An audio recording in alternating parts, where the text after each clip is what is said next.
Hello and welcome to our programme. Parliament's June plenary session focused on the future of the Union and other current issues crucial to EU citizens. Here are the headlines. Ratification of the Lisbon Treaty to continue in Member States. EPP-ED group proposals to increase aid to the fishing industry adopted by Parliament. Parliament sets new waste recycling targets. MEPs back clearer rules to deal with the return of illegal immigrants. Does the Irish no to the Treaty of Lisbon stop the process of European integration? How should the Member States that have already ratified the treaty proceed? The key debate in Parliament's plenary shed some light on the issue.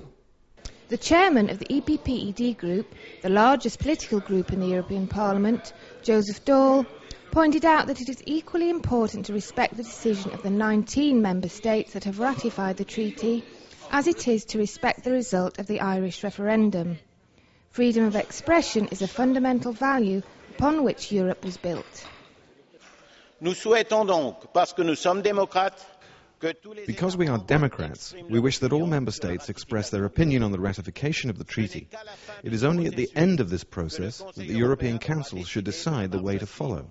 In other words, neither Ireland nor any other member state can deny the others to freely express their stance. An Irish vote decides on the Irish position, but cannot determine the position of other countries. I expect the member states that did not ratify the Lisbon Treaty to continue their own ratification processes. This is a time for us to be serious about solidarity. 27 member states signed the treaty. We must make every effort to make sure that 27 member states find a way forward. But member states are equal in their dignity and we should be clear about that.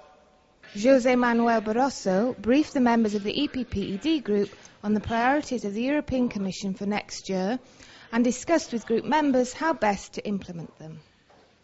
In 2009, the Commission will stick to its ambition of delivering a Europe of results and bringing concrete benefits to the citizens. They are, as you know, structured around 5 pillars.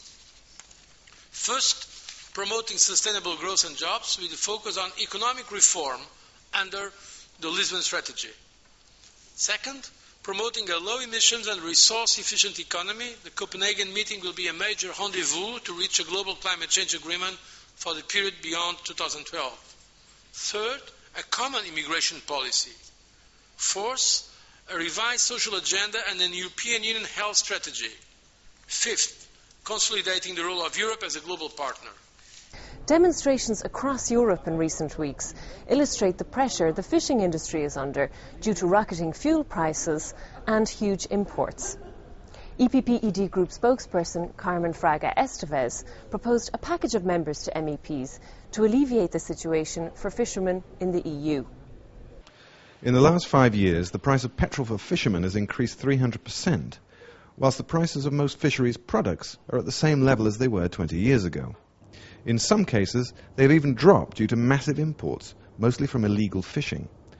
The combination of these two factors has plunged the European fisheries sector into its biggest ever crisis.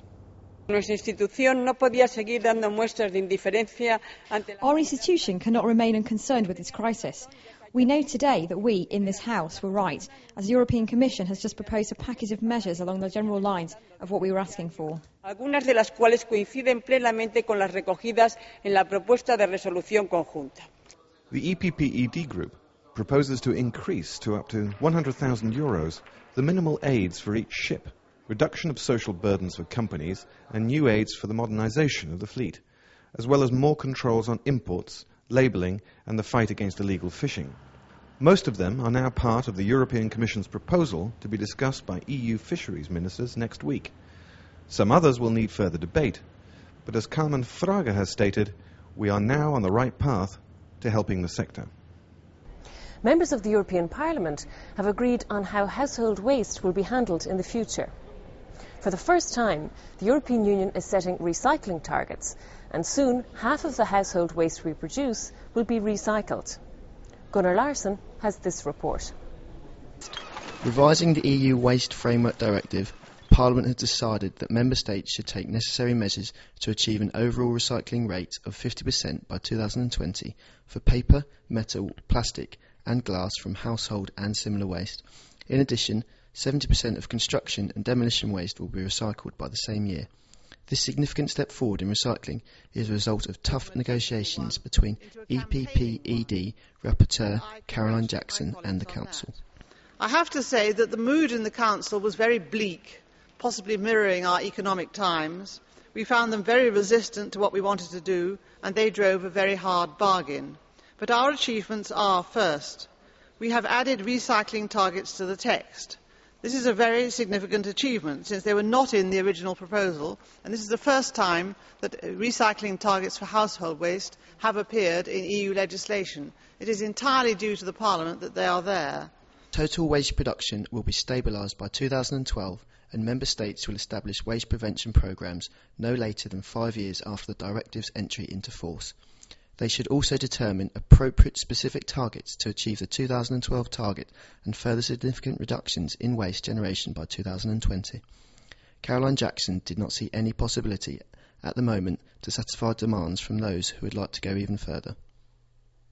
I have to tell the House that this is the best deal available. If you think that we should go into conciliation and get anything better, you are deceiving yourselves. This is, in the famous words of Jack Nicholson, as good as it gets. Commissioner Stavros Dimas congratulated Caroline Jackson for her excellent report and praised the merits of it. With this directive, the Union is taking a substantial step towards a society of recycling. It is introducing a modern conception of managing waste, seeing it as useful raw material. The directive has clearer definitions, simplified rules and compromises, new ambitious objectives. The European Union is stepping up its efforts to fight illegal immigration. This week, Parliament adopted a new directive for common standards on how to return third country nationals residing illegally in the EU. Thomas Bickel reports.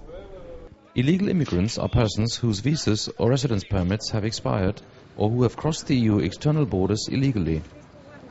EPP-ED member Manfred Weber, who is the European Parliament rapporteur on the issue, explained the purpose of the new directive. This is all about the millions of people who live in Europe illegally, and we wanted to get them out of that illegal status. We must put an end to those individual examples of modern slavery in the European Union. This can be achieved through a residence permit, but also through repatriation. The new standards include measures such as a ban on re-entry. This is to make sure that illegal residents who have been brought back to their home country from one EU member state will not be able to enter the EU via another member state. For the first time, the directive also introduces joint humanitarian standards. A maximum detention period will apply. This is a major improvement, as in some EU countries there is currently no time limit for the detention of illegal residents. European citizens expect a strong and united Europe. Manfred Weber emphasizes that the repatriation directive is going to make Europe more popular. People in Ireland have rejected the Lisbon Treaty, but with this directive we can clearly show we are ready to act and we want a strong and humanitarian Europe.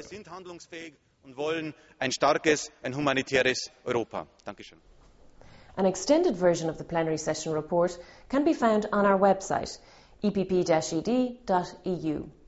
This programme was brought to you by the press service of the EPP-ED Group, the largest political group in the European Parliament. See you again soon.